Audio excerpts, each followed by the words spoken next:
guys, today's video is a movie review of Dune, Desert Planet, Arrakis. Not the David Lynch version, the new one by Denis Villeneuve. I have a long history with the franchise Dune. I watched the original film version in my teens, and as a teenager I also read most of the books. I think I read the entire main sequence, including the ones that his son did, plus a bunch of the prequels that his son did. So I have a very firm grounding in the franchise, so that may colour me in some directions here, just so you know beforehand. Also, huge amount of spoilers in this, so why would you be watching a movie review like this when you haven't seen the movie already or seen any of the other bits of the franchise? This has been on for 60 years here, so I think that if you're going to complain about spoilers here, you may well want to be checking yourself. So the first thing that I want to say about this film is the fact that it is only the first half or so of the first book.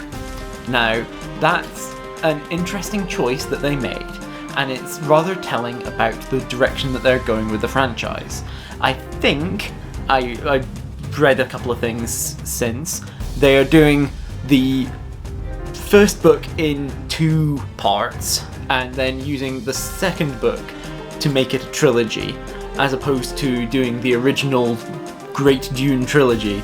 And I have complex feelings about this that I haven't quite fully put into words, but there's definitely some things to be said about this choice. It might be tighter in a story sense in some ways, but it doesn't necessarily capture the spirit of the franchise, which is vast, sprawling, and complicated, and in a lot of ways very silly. But I'm not sure, because yeah, there's a lot of interesting themes here. I think it's mainly just so that they can use Timothée Chalamet and then not have to like digitally age him up more. Moving on, this film is absolutely beautiful cinematographically speaking. I don't know if I said that right, but whatever.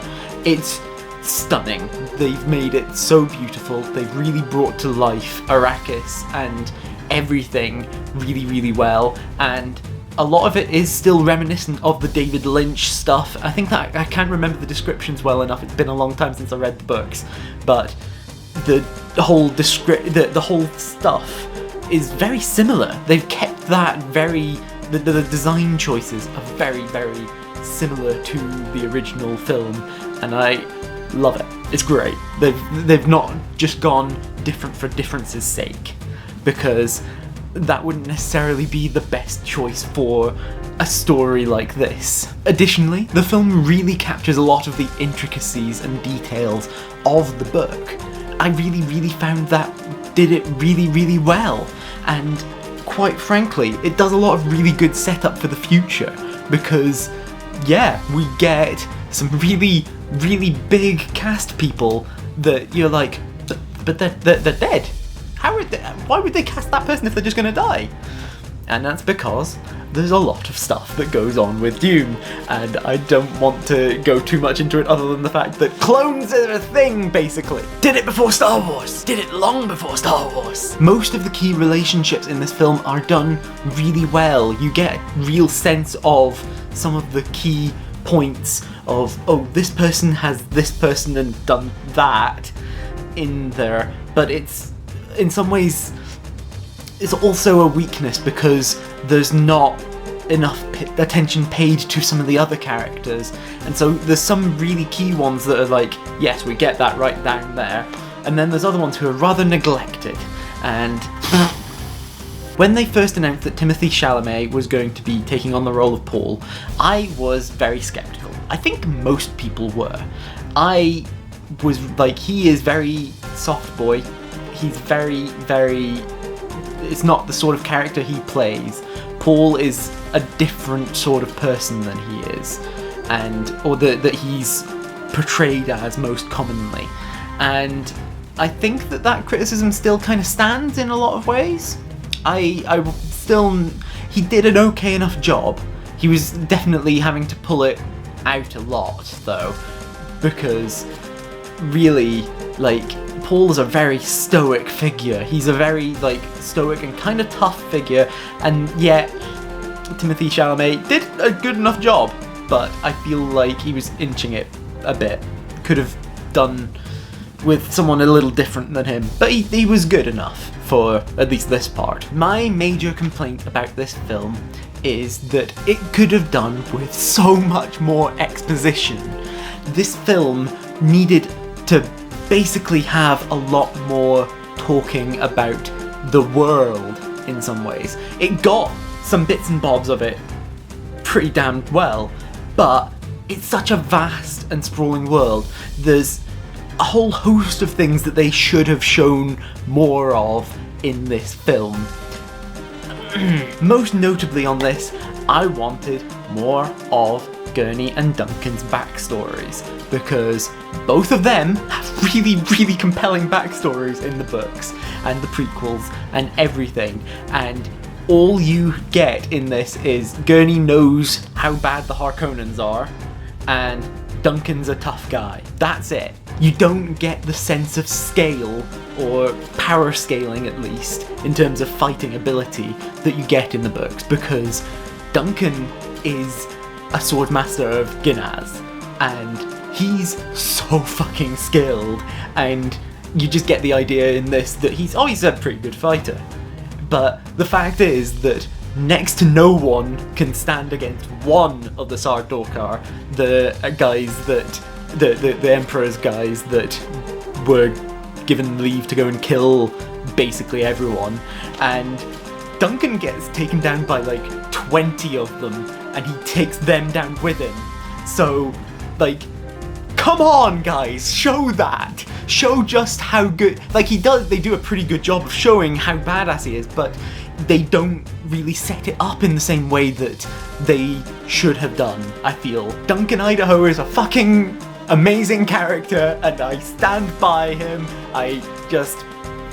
They didn't do him as well as I would have liked, but they did okay enough, and you can just tell that that's why they cast Momoa as him, because he's a fucking great character, and he's the one they need to have him a big name so that when he comes back again later, they do a huge amount with him, because yeah. We also needed more from Dr. Yue.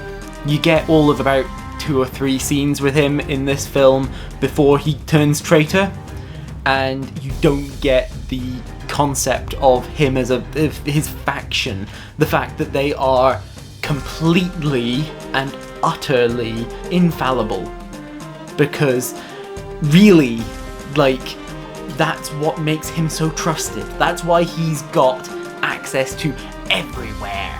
We've just got him just sort of showing up and doing a couple of things.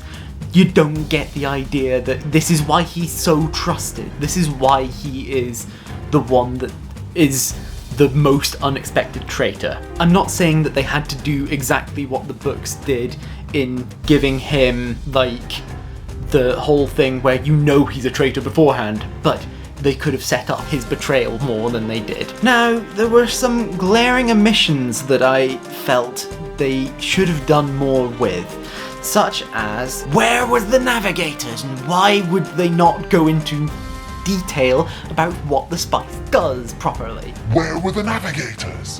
Where? I'm so annoyed that we didn't get to see the navigators at all. They are such a big thing in the entirety of the series that... Also, where is Feyd-Rautha Harkonnen? Where is he? He should have been in this film, as if only to set him up so that the end of film 2 has him doing his duel with Paul. Are you going to really set all of that up in the film 2? Or are you just going to put it on Glossu Raban, who's Why would you do that? Just because you got Batista playing him doesn't mean that that's going to make him a better character. The Bene Gesserit and the Kwisatz Haderach are barely touched upon in some ways, I feel, and they definitely needed a little bit more exploration, really.